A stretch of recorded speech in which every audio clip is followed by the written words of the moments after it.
Japaun promete kontinua kapasita instituisaun administrativa sira e Timor-Leste.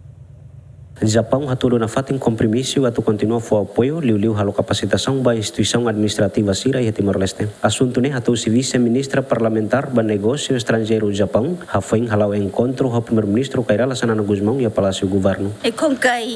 Hau hatu haune parabéns kata Timor-Leste se hetang administração oficial ba iha ASEAN. O Hanoi atu sai membro pleno ASEANian hau sublina itane cooperação continua iha área capacitação ba instituisaun administrativa sira, desenvolvimento infraestrutura, diversificação industrial, cuidado, saúde no agricultura.